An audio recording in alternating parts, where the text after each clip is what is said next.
से बड़ा विश्वासघात कभी हो ही नहीं सकता था। हिंदुओं को जाति में बांटने का अर्थ है हिंदू धर्म का समाप्त करना। आज हम बिल्कुल ठगा हुआ और हारा हुआ महसूस करते हैं।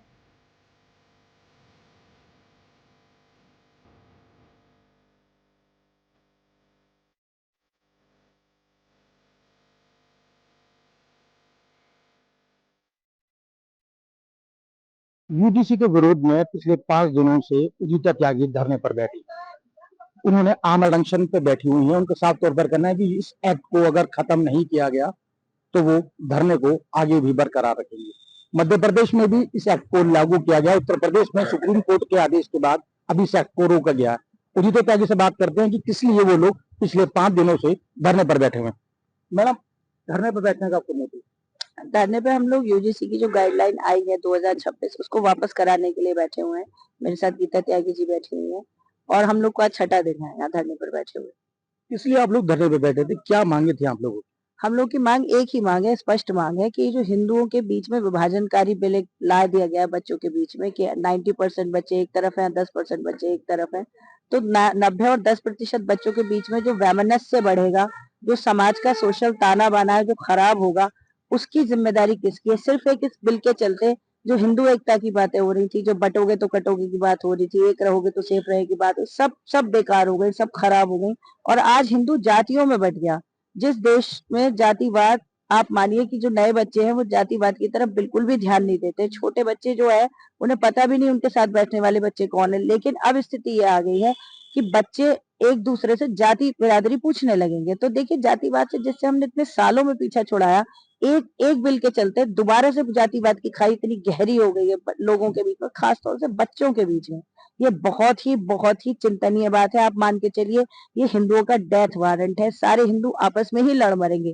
ये समय था जब हम पूरे देश को, हिंदुओं को एक होकर जिहाद के अगेंस्ट लड़ाई लड़नी थी। पूरे दुनिया में जो जिहाद का शिकंजा फंस रहा है उसके अगेंस्ट लड़ाई लड़नी थी। लेकिन आज हम इस सरकार के बहुत ही बेहुदा, इसे मैं बेहुदा बिल कहूंगी, ये ना किसी ने मांगा ना इसे किसी की जरूरत थी, उस बिल के चलते आज हम जो है अपने ही घरों में अपने ही भाई भाई हिंदू जो है सब आपस में लड़ रहे हैं। तो हमारी तो इकलौती मांग है यूजीसी का जो 2026 गाइडलाइन है इसे तुरंत वापस लिया जाए, इसकी कोई जरूरत नहीं है। मैम, एक साधु हैं जो पिछले 300-350 दिनों से पैदल यात्रा कर रहे हैं हिंदुओं को जोड़ने के लिए। आप आमरण अनशन पर बैठी हैं। दीपांकर महाराज की आप बात कर रहे हैं जी। देखिए महाराज ने तो उनका संदेश तो बहुत ही स्पष्ट है कि भाई जातिवाद की करो विदाई, हिंदू हिंदू भाई भाई। हमारी तो सारी मेहनत पे पानी फिर गया ना। आप सोचिए कि जो पूरा देश जातिवाद से ऊपर उठ रहा था। देखिए जातिवाद कोड तो है ही समाज का, जातिवाद की कोई आवश्यकता नहीं है। हम तो हमेशा कहते हैं कि जो हिंदू हिंदू है आपस में मिलजुल के रहिए और यदि आपस में समरसता है तो अपना रोटी बेटी भी रखिए, खाने पीना भी रखिए, सब तरह की समरसता रखिए। लेकिन आज सिर्फ एक इस नियम के, विभाजनकारी नियम के चलते महाराज की 300 दिन की पूरी साढ़े, मुझे लगता है 1100 दिन हो गया, हमारे 1100 दिन हो गया महाराज को, उनकी 1100 दिन की तपस्या बर्बाद हो गई। तपस्या कहते हैं ऐसे, तपस्या बर्बाद हो गई। हम जैसे लोग जो उनके पीछे रहते थे, उनके अनुयायी थे और हर वक्त हिंदू हिंदू एकता की बात करते थे, आज हम इतना ठगा हुआ महसूस कर रहे हैं कि हिंदू धर्म के साथ इससे बड़ा विश्वासघात कभी हो ही नहीं सकता था। हिंदुओं को जाति में बांटने का अर्थ है हिंदू धर्म का समाप्त करना। देखिए आपके सामने जिहाद इतना बड़ा खड़ा हुआ है, आप जो है आपस में जब लड़ने लग जाओगे तो हिंदू बचा कौन? हिंदुत्व के नाम पे लड़ेगा कौन? आपका दुश्मन ये SC ST या OBC नहीं है, आपका दुश्मन जिहाद है।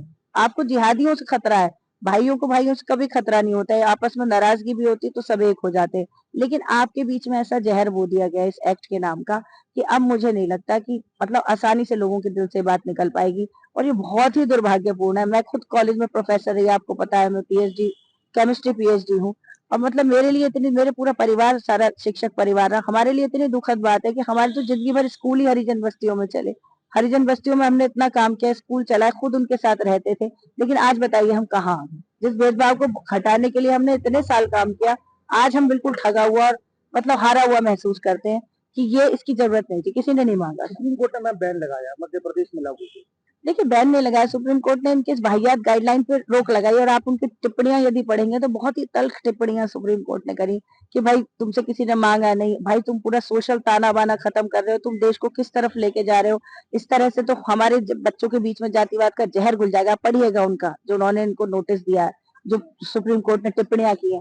उसके बावजूद इन्होंने मध्य प्रदेश में 2 फरवरी को, जिस दिन से हम धरने पे बैठे हैं, 2 फरवरी को इन्होंने बैक डोर से मध्य प्रदेश में 2023 गाइडलाइन कर दी, जबकि सुप्रीम कोर्ट ने स्पष्ट कहा कि 2012 की गाइडलाइन लागू होंगी जब तक रोक है।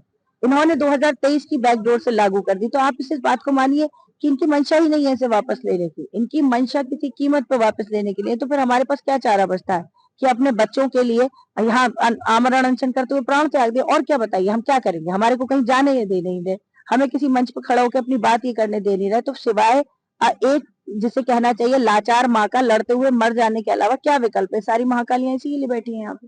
ये थी उदित त्यागी जिन्होंने साफ तौर पर कहा कि हिंदुओं को बांटने का काम इस बार इस बिल में किया जा रहा है। जब तक ये बिल वापस नहीं होगा तब तक वो अनशन पर बैठे रहेंगे।